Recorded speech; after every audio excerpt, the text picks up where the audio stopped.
During World War II, not every survival trick made it into the official manuals. Some were so effective, so quietly devastating, that soldiers were ordered to keep them hidden, even from Allied units. These weren't experimental gadgets or classified weapons. They were primitive methods for staying alive when command couldn't help, when supplies ran dry, and when the difference between living and dying came down to what you knew, not what you carried. Passed between foxholes and whispers, scribbled in margins of letters home, guarded like secrets worth more than ammunition, these techniques were buried under decades of silence until now.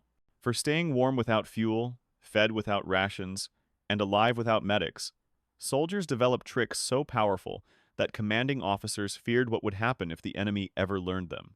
In this video, we'll uncover 11 of the most powerful World War II survival tricks that were deliberately kept quiet and explain exactly how they can still save your life when everything else fails. Number 1. The Dakota fire pit. In the frozen forests of Europe and the jungles of the Pacific, fire meant life. It meant warmth, cooked food, and boiled water. But fire also meant death. A single column of smoke rising through the trees could bring enemy artillery within minutes. A visible flame at night was a target painted on your chest. Soldiers needed fire desperately, but they couldn't afford to be seen making one. So, they dug into the earth itself. The method was simple but brilliant. 2 holes in the ground, about a foot apart. The first hole was dug straight down, roughly 12 inches deep and wide enough to hold a small fire. The second hole was dug at an angle, sloping downward until it connected to the base of the first. When a fire was lit in the main pit, something remarkable happened. Air was pulled through the angled tunnel, feeding oxygen directly to the base of the flames. The fire burned hotter with less fuel. The smoke stayed low to the ground, dispersing before it could rise high enough to be spotted by enemy patrols or aircraft. Soldiers called it the Dakota pit, named after the Native American technique that inspired it. Units pinned down behind enemy lines used it to cook captured rations without revealing their position. Resistance fighters hiding in occupied forests heated water for the wounded without giving away their camps. The trick spread through unofficial channels, sergeant to sergeant, scout to replacement. It never appeared in standard field manuals, but it saved more lives than many weapons ever did. Number 2. The 3-sock rotation. In the trenches and foxholes of World War II, there was an enemy that killed more soldiers than bullets ever did. It didn't make a sound. It didn't need a weapon. It just waited in the cold, wet ground until your feet couldn't fight anymore. They called it trench foot. The condition started slowly but destroyed quickly.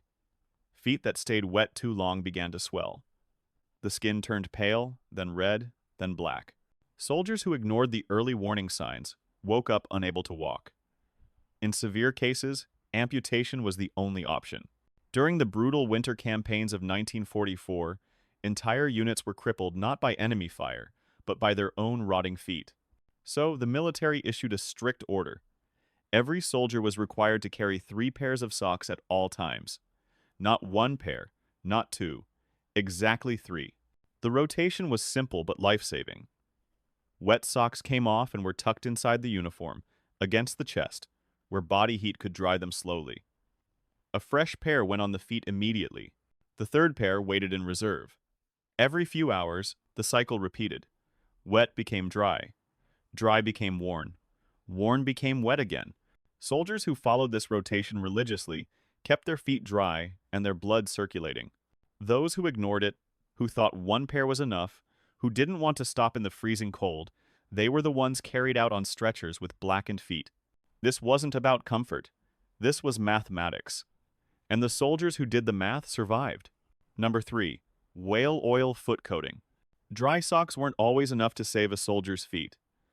In the worst conditions, when mud reached knee-deep and rain never stopped falling, soldiers needed something more powerful. They needed a barrier between their skin and the water that wanted to destroy it from the outside in. The military supplied whale oil for exactly this purpose. Before each patrol into wet terrain, soldiers were ordered to rub the thick, greasy substance over their feet, between their toes, and up their ankles. The oil created a waterproof layer that repelled moisture and helped retain precious body heat. Even when boots filled completely with water, the oil kept the skin protected, buying soldiers precious hours before trench foot could take hold. The smell was absolutely terrible, The texture was even worse. But soldiers who used it kept their feet attached to their bodies.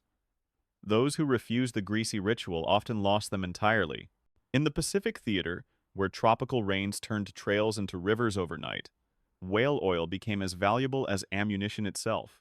Medics rationed it carefully, distributing small tins to units heading into the wettest combat zones. Soldiers learned to apply it every single morning, treating their feet like a sacred ritual that could not be skipped.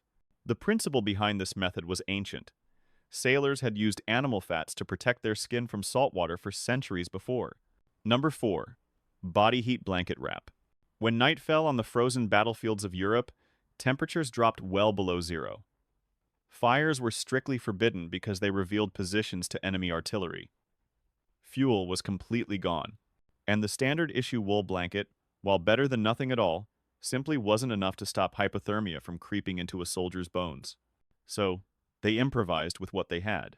The technique was called the blanket wrap, and it worked by maximizing every bit of heat a soldier's own body could produce. Instead of laying the blanket flat over themselves like a bedsheet, soldiers folded it in a very specific way, creating multiple trapped layers of dead airspace. They wrapped their torso first, then their legs, leaving only their face exposed to breathe. But the real secret was what they did immediately before wrapping themselves up. Soldiers learned to do light exercise just before attempting sleep, enough physical movement to raise their core temperature without producing sweat. Push-ups, squats, or simply tensing and releasing every muscle group repeatedly. The goal was generating internal heat that the blanket could then trap and hold throughout the freezing night. Some units went even further with this technique. 2 or 3 soldiers would wrap themselves together under shared blankets, combining their body heat into one survival system. The practice looked uncomfortable and awkward, but the mathematics were absolutely undeniable. 3 bodies produced 3 times the heat output. In the coldest nights of the war, this shared warmth technique was literally the difference between soldiers waking up in the morning and soldiers being found frozen solid. Number 5. The Canteen cup stove.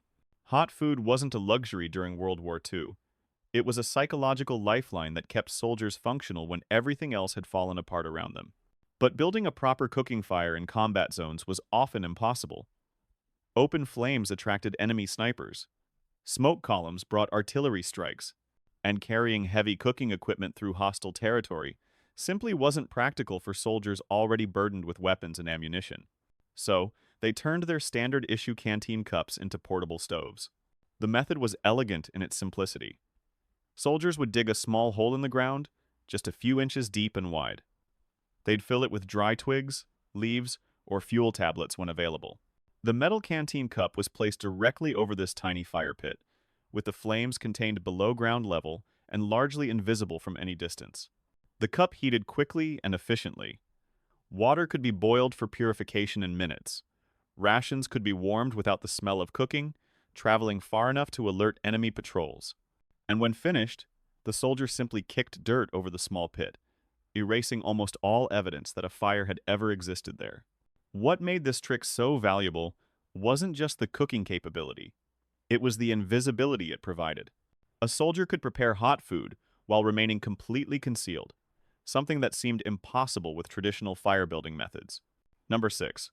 Mud and charcoal face concealment. In the darkness of World War II battlefields, the human face was a liability that could get soldiers killed. Skin reflects light. Eyes catch moonlight and shine. The natural oils on human flesh create a subtle glow that trained enemy soldiers could spot from surprising distances, even on the darkest nights. So, soldiers learned to disappear using nothing but dirt. The technique involved applying mud, ash, or crushed charcoal directly onto every inch of exposed skin. Face, neck, ears, and hands were all covered completely. The dark matte substance absorbed light instead of reflecting it, breaking up the recognizable shape of human features and eliminating the telltale shine that could reveal a soldier's position. But proper application required more than just smearing mud randomly across the face. Soldiers learned to apply darker colors to the naturally protruding parts of the face, the forehead, nose, and cheekbones, while using lighter earth tones in the naturally shadowed areas like eye sockets and under the chin. This counterintuitive pattern broke up the three-dimensional structure of the face, making it nearly impossible to recognize as human from even short distances. The method spread through every theater of the war. In Europe, soldiers used wet mud from the trenches they occupied. In the Pacific, volcanic ash and burnt wood provided the concealment material. Scouts and snipers became particularly skilled at the technique, remaining invisible mere feet away from enemy positions. Number 7. Newspaper and straw insulation. When winter descended on the battlefields of World War II, proper cold weather gear was often nothing more than a distant memory for frontline soldiers. Supply lines were stretched impossibly thin. Warehouses had been bombed into rubble, and the uniforms soldiers wore into autumn were frequently the same uniforms they shivered in during January snowstorms. So, they stuffed their clothes with whatever they could find. The technique was crude, but remarkably effective. Soldiers would crumple newspapers, hay, straw, dry leaves, or any similar material and stuff it directly inside their uniforms, between their undershirt and outer jacket. Inside their pants legs, packed into their boots around their feet. Every gap and pocket became an opportunity for additional insulation. The science behind this method was simple but powerful. Still, air is one of the best insulators that exists. The crumpled material created thousands of tiny air pockets that trapped body heat close to the skin instead of letting it escape into the freezing environment. The more material stuffed inside, the more trapped air, and the warmer the soldier remained. In the desperate winter of the Battle of the Bulge, soldiers stuffed their uniforms with anything remotely suitable. Newspaper from abandoned villages, straw from destroyed barns, even dry grass pulled from beneath the snow when nothing else was available. The method looked ridiculous. Soldiers appeared bulky and awkward, crackling with every movement. But looking foolish was infinitely better than freezing to death in a foxhole. Number 8. The belt and cloth tourniquet. In the chaos of World War II combat, soldiers watched their friends bleed to death from wounds that proper medical equipment could have easily survived. Medics were often too far away.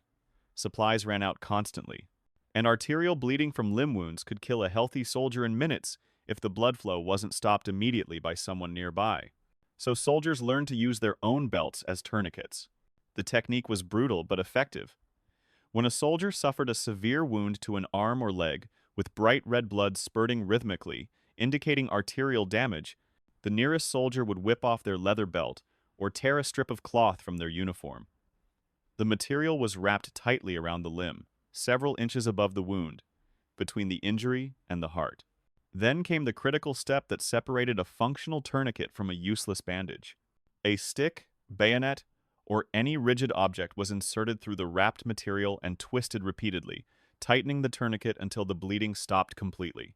The stick was then secured in place to maintain constant pressure. The time was noted or marked on the wounded soldier's forehead, because tourniquets left too long could cost a limb.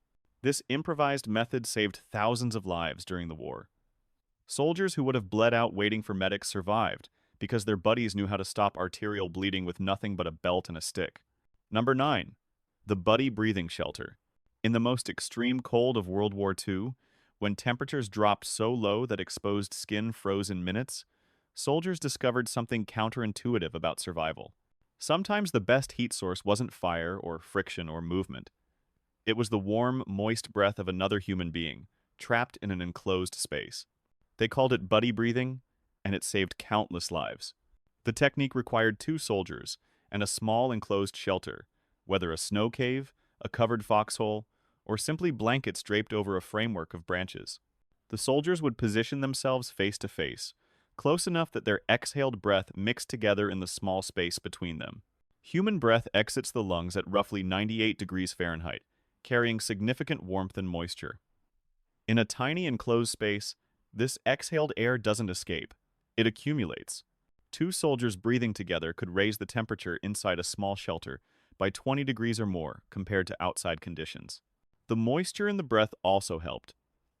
Dry, frozen air is harder for lungs to process and drains body heat faster. The humid microclimate created by shared breathing was actually easier to survive in than the dry, deadly cold outside. Soviet soldiers on the Eastern Front used this technique extensively during winters that reached 40 below zero. American soldiers in the Ardennes employed it during the Battle of the Bulge, when fuel and fire were impossible. The method required trust and proximity that peacetime society might consider uncomfortable. But in survival conditions, discomfort meant nothing compared to staying alive until morning. Number 10. The trench candle tin can heater. In the bombed-out buildings of Europe and the dugout shelters of the Pacific, light and heat were luxuries that could keep soldiers alive through one more night. But candles were rare, fuel was rationed, and open flames were often forbidden because they could reveal positions to enemy forces lurking nearby. So, soldiers built their own heat sources from garbage. The trench candle, sometimes called the Hindenburg candle after its World War I origins, required only two things most soldiers could scavenge anywhere: an empty tin can and strips of corrugated cardboard. The cardboard was rolled tightly into coils that fit snugly inside the can, packed as densely as possible with the corrugated ridges facing upward. Then came the fuel. Soldiers would pour melted wax, bacon grease, motor oil, or any flammable fat over the packed cardboard until it was thoroughly saturated. When lit, the cardboard acted as a giant wick, slowly burning the absorbed fuel for hours. A single well-made trench candle could burn for 8 to 12 hours continuously, providing both light and heat inside cramped shelters. The tin can contained the flame, making it safer than open fire and less visible from outside. Multiple candles could warm a small space enough to prevent frostbite through bitter winter nights. Soldiers made these candles obsessively, hoarding empty cans and scraps of cardboard whenever they found them. A man with 3 trench candles was wealthy in warmth when the temperatures dropped. Number 11. The charcoal water filter. In the jungles, swamps, and war-torn cities of World War II, clean water was often more valuable than ammunition. Soldiers couldn't survive more than a few days without drinking, but the available water was frequently contaminated with mud, parasites, bacteria, and sometimes the decomposing remains of the dead. Drinking it unfiltered meant dysentery, typhoid, or worse diseases that killed as effectively as any enemy bullet. So soldiers built filters from burnt wood and fabric. The method used a principle that humans had understood for centuries. Charcoal, the black residue left after burning wood without enough oxygen for complete combustion, has a porous structure that traps contaminants as water passes through it. Combined with layers of sand and cloth, it creates a surprisingly effective filtration system. Soldiers would take a container, often a helmet or canteen, with the bottom cut out, and layer materials inside it carefully. First, a piece of cloth at the bottom to hold everything in place. Then a layer of sand. Then crushed charcoal from any recent fire. Then another layer of sand. Finally, another cloth on top to prevent disturbing the layers when pouring. Dirty water poured through this improvised filter emerged significantly cleaner on the other side. The cloth caught large debris, the sand trapped sediment, the charcoal absorbed many chemical contaminants and neutralized some bacteria. The filtered water still required boiling for complete safety, but soldiers in desperate situations often drank it directly when fire wasn't possible. It tasted like ash, but was infinitely safer than the muddy, contaminated source water. They didn't survive with technology. They didn't wait for rescue helicopters or supply drops that might never come. And they certainly didn't have second chances when they made mistakes. What they had was resourcefulness, instinct, and a deep understanding of how to stay alive when the world stopped functioning the way it was supposed to. These weren't just tricks. They were acts of quiet genius, forged in desperation, tested in the silence between artillery barrages, and passed down not through official training manuals, but through the hands and whispers of soldiers who absolutely refused to quit. Today, we stand in a world that feels stable and permanent, until suddenly it isn't anymore. Supermarkets, power grids, running water, and tap heat are luxuries we take completely for granted. But the truth is, they were never guaranteed. And when that moment comes, whether it's a blackout, a natural disaster, or something nobody saw coming, the people who remember these forgotten lessons won't panic. They'll prepare, they'll adapt, and they'll survive. If you believe knowledge like this should never be allowed to disappear, if you want to be ready instead of scared, if you respect the hard-won wisdom of those who lived through humanity's worst moments, then you're exactly where you need to be right now.